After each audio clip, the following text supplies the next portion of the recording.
saya akan menjelaskan tentang pengertian menganalisis. Nah, menganalisis itu adalah suatu tindakan untuk mengamati kondisi seseorang dengan melihat, meraba, atau memegang untuk memperoleh hasil yang akurat tentang jenis kulit, jenis rambut, bentuk tubuh, bentuk kuku, dan kelainannya. Nah, yang kedua yaitu tujuan melakukan analisis. Tujuan melakukan analisis adalah untuk mengetahui kondisi kulit wajah, tubuh, rambut, kuku, beserta kelainannya sebelum melakukan perawatan.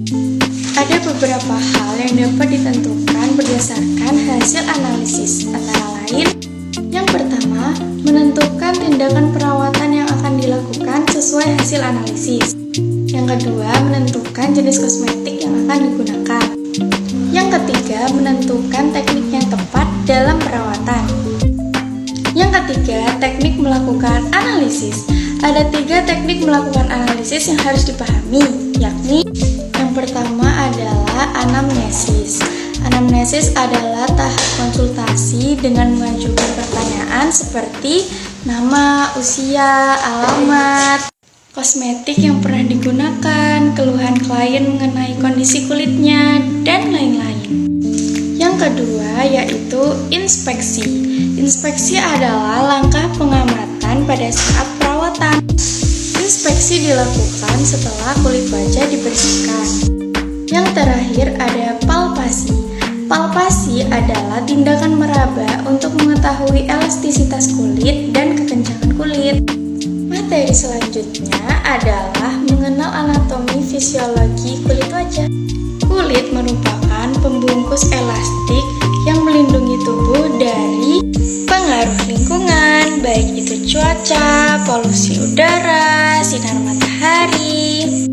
Susunan kulit itu terdiri dari yang pertama ada epidermis. Epidermis atau kulit ari itu merupakan bagian kulit yang paling atas. Yang kedua ada dermis atau kulit jangan. Lapisan ini merupakan jaringan ikat yang terdiri atas serabut kolagen dan serabut elastin. Yang terakhir ada hypodermis atau subcutis. Jaringan ini merupakan jaringan kulit yang paling bawah yang berisi jaringan lemak. Kulit memiliki beberapa fungsi, yaitu sebagai alat pelindung, pengatur suhu tubuh, penerima rangsangan, alat pengeluaran, pembentukan vitamin D, penyerap zat-zat tertentu, tempat cadangan lemak di bawah kulit, dan lain-lain. Selanjutnya, saya akan menjelaskan tentang jenis kulit wajah. Jenis kulit wajah itu dibedakan menjadi 4 jenis, yaitu yang pertama yaitu kulit normal. Kulit normal itu memiliki keadaan yang tidak berminyak dan tidak kering, sehingga kelihatan segar, bersih, dan pori-pori itu hampir tidak kelihatan. Kulit normal memiliki ciri-ciri seperti pori-pori tidak kelihatan, bersinar, segar, lapisan asam menutupi kulit dengan sempurna. Yang kedua ada dry skin atau kulit kering. Kondisi kulit kering adalah jenis kulit yang kelenjar lemaknya bekerjanya itu kurang aktif, sehingga jenis kulit kering itu biasanya tidak bercahaya, kusam, tipis, pori-pori sangat halus dan tidak kelihatan, lapisan asamnya tidak sempurna. Yang ketiga ada kulit berminyak atau oily skin. Kulit berminyak adalah jenis kulit yang kelenjar lemaknya bekerjanya itu secara berlebihan, sehingga kulit berminyak itu biasanya mengilat, memiliki kesan yang kotor, kulitnya tebal, pori-porinya kasar, seringkali tersumbat sehingga komedo itu membentuk. Yang terakhir ada kulit campuran atau combination skin atau kulit kombinasi. Adalah jenis kulit yang bagian tengahnya itu kadang-kadang berminyak atau normal, sedangkan bagian lainnya tuh kayak normal atau kering. Selanjutnya ada kelainan kulit. Kelainan kulit itu disebabkan oleh beberapa faktor seperti kosmetik, keturunan, lingkungan, dan pola makan. Berikut ini adalah kelainan-kelainan kulit yang terjadi pada kulit wajah. Yang pertama yaitu acne atau jerawat. Jerawat dapat terjadi karena penyumbatan lemak pada kandung rambut yang dapat meradang karena bakteri-bakteri. Timbulnya jerawat itu dipengaruhi oleh bermacam-macam faktor seperti yang pertama yaitu hormon androgen atau hormon laki-laki yang bersifat memperburuk.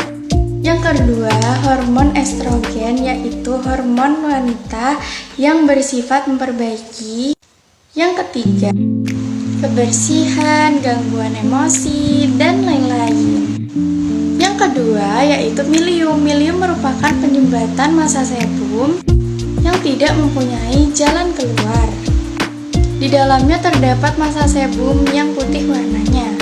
Yang ketiga ada seborrhea, produksi minyak yang sangat berlebihan sehingga kulit itu tampak lebih mengkilap. Pada kulit ini sering timbul jerawat. Yang keempat ada rosacea. Rosacea ini menyerupai acne tapi bukan acne atau tidak termasuk golongan acne. Hanya merupakan pembendungan kulit secara menahun. Warnanya kemerah-merahan dapat terjadi karena pencernaan makanan yang kurang lancar. Selanjutnya ada epilidis atau freckles, yaitu merupakan bintik-bintik hitam hiperpigmentasi terjadi karena pengaruh sinar ultraviolet matahari. Untuk mencegahnya gunakan tabir surya. Selanjutnya ada lentiginis, adalah bintik-bintik yang berwarna kekuningan sampai sedikit coklat, disebabkan oleh kumpulan-kumpulan sel yang mengandung pigmen. Setelah itu ada kloasma. Kloasma adalah noda-noda hitam yang lebar yang dapat terjadi karena pengaruh kehamilan, disebabkan oleh penyakit uterus atau rahim yang dapat terjadi juga pada orang yang tidak hamil. Yang terakhir ada leukoderma dan vitiligo, yaitu bercak hipopigmentasi pada kulit karena bagian itu tidak ada atau kurang pigmen. Terjadi karena beberapa penyakit seperti luka bakar, eksem, kusta, dan sebagainya. Selanjutnya, saya akan menjelaskan tentang mengenal anatomi fisiologi kulit kepala dan rambut. Yang pertama nih, ada struktur rambut. Rambut terdiri atas sel-sel tanduk dan terbagi atas dua bagian, yaitu batang rambut dan akar rambut. Saya akan menjelaskan tentang susunan batang rambut. Susunan batang rambut terdiri atas cuticula, cortex, dan medula. Yang pertama ada cuticula. Cuticula atau selaput kulit ari berbentuk seperti sisik-sisik ikan. Berfungsi untuk melindungi lapisan rambut dan menentukan besar kecilnya daya serap zat cair pada rambut. Selanjutnya korteks atau kulit ari. Korteks merupakan lapisan yang menentukan warna rambut karena pigmen dikandung oleh lapisan ini. Selanjutnya yaitu medula atau sumsum rambut. Fungsinya belum diketahui jelas sampai saat ini. Alasannya karena ada juga orang yang tidak bermedula. Selanjutnya saya akan menjelaskan tentang akar rambut. Akar rambut itu terdiri dari beberapa bagian, yaitu bulb, papil rambut, folikel rambut, dan juga otot penegak rambut. Materi selanjutnya saya akan menjelaskan tentang fungsi rambut.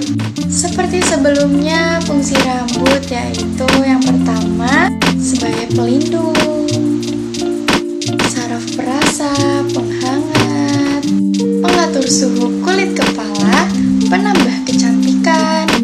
Yang ketiga ada jenis rambut.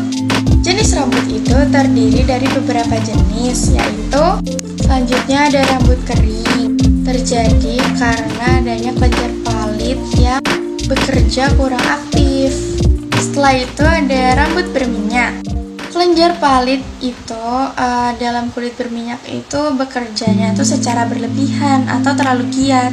Setelah itu ada rambut glassy atau glassy hair. Rambut yang mempunyai selaput darah atau kutikula yang sangat tebal.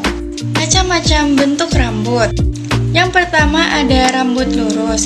Rambut yang lurus bentuk penampangnya bulat dan panjang. Setelah itu ada rambut yang berombak, bentuk penampangnya oval dan panjang. Selanjutnya ada rambut yang kering, bentuk penampangnya pipih dan panjang. Kelainan-kelainan kulit kepala dan rambut. Yang pertama ada ketombe atau sindap rambut. Ketombe atau sindap itu dibagi menjadi dua, yaitu sindap kering dan juga sindap basah. Sindap kering terjadi karena pembentukan lapisan tanduk yang berlangsung terlampau cepat sehingga lapisan mengelupas dan membentuk sisik-sisik berwarna putih. Selanjutnya ada sindap basah. Terjadi karena pembentukan lapisan tanduk yang berlangsung terlalu cepat dan disertai pembentukan palit yang sehingga sisik-sisik yang berwarna putih menjadi berminyak. Yang kedua ada ringworm atau tinea atau kurap. Ringworm adalah penyakit kulit atau kulit kepala yang disebabkan oleh parasit tumbuh-tumbuhan. Selanjutnya ada pediculosis capitis. Pediculosis capitis adalah infeksi rambut pada kulit kepala yang disebabkan oleh kutu kepala yang terjadi karena kontak langsung. Selanjutnya adalah skobiosis. Skobiosis adalah penyakit yang disebabkan oleh sejenis parasit hewan atau kutu kudis yang bernama Sarcoptes scabiei. Selanjutnya nih ada piedra. Piedra adalah penyakit kulit yang disebabkan oleh sejenis jamur yang menembus kutikula rambut, tumbuh secara melingkar dan membentuk simpul-simpul yang berwarna hitam. Selanjutnya ada alopecia. Alopecia adalah istilah untuk segala macam kerontokan rambut atau biasanya kebotakan rambut ya. Selanjutnya ada canitis atau uban. Adalah perubahan rambut menjadi putih, pigmen rambut hilang, dan udara masuk ke dalam sel-sel rambut. Selanjutnya ada trichoptilosis. Adalah kelainan batang rambut yang ujungnya terbelah atau pecah. Terjadi karena suhu panas, kurang perawatan, gizi buruk, dan bahan kimia. Selanjutnya ada trichorhexis atau penyakit mutiara. Adalah batang rambut yang bersimpul, bersusun-susun membentuk ruas-ruas. Selanjutnya ada monil trix.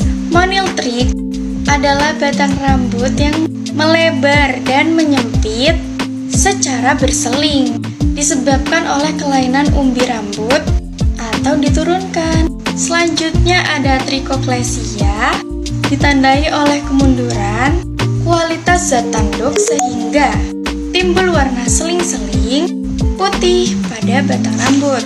Selanjutnya ada pil anulati. Kelainan ini menunjukkan adanya bagian-bagian yang berwarna gelap dan pucat sehingga berselang pada batang rambut. Selanjutnya ada pili-torti. Pili-torti adalah suatu kelainan perkembangan rambut. Lalu ada trichonidosis. Kelainan ini berisi adanya simpul-simpul sejati atau bentuk yang menyerupai simpul atau rambut berkeriting. Lalu yang terakhir ada trichotillomania. Pada kelainan ini, penderita mempunyai keinginan atau dorongan untuk menggosok-gosok atau mencabut-cabut rambutnya, sehingga menyebabkan terjadinya kebotakan. Selanjutnya, saya akan menjelaskan tentang kelainan-kelainan yang terjadi pada kuku. Yang pertama ada bright nail, adalah kondisi lempeng kuku yang rapuh dan mudah patah. Biasanya kuku sangat tipis, diakibatkan oleh deterjen dan kekurangan zat besi dalam makanannya. Yang kedua ada ankle nail. Ankle nail adalah kelainan kuku berupa menipisnya kuku dan membentuk lengkung pada ujung kuku lepas. Yang ketiga, buse line. Buse line adalah lekukan melintang pada kuku. Hal ini biasanya karena adanya penyakit dalam. Selanjutnya ada corrugations. Corrugation adalah terjadinya kuku bergaris, melintang atau membujur karena adanya penyakit reumatik. Selanjutnya ada hangnail. Hangnail atau eggnail adalah terjadinya pelepasan sebagian kulit yang membatasi sisi kuku akibat adanya luka bakar pada akar kuku. Selanjutnya ada chelonesia, adalah kuku yang melengkung membentuk sendok yang biasanya lunak dan tipis. Selanjutnya ada omipcoriptosis, adalah pembentukan sisi kuku yang masuk ke dalam dan mengakibatkan sakit. Selanjutnya ada onycholisis, adalah lepasnya kuku dari kuku. Dapat terjadi karena adanya infeksi jamur, dermatitis, dan lain-lain. Selanjutnya ada pterygium, pertumbuhan kukunya itu terdesak ke depan. Selanjutnya ada onychorhexis, yakni kondisi kuku yang terbelah secara memanjang, terutama pada kuku yang tipis. Selanjutnya ada melanonesia. Keadaan ini biasanya dihubungkan dengan garis berwarna kecoklatan atau hitam. Terima kasih, itu saja presentasi dari saya. Bila banyak kesalahan, mohon dimaafkan. Dan saya tutup dengan wassalamualaikum warahmatullahi wabarakatuh. Terima kasih semuanya.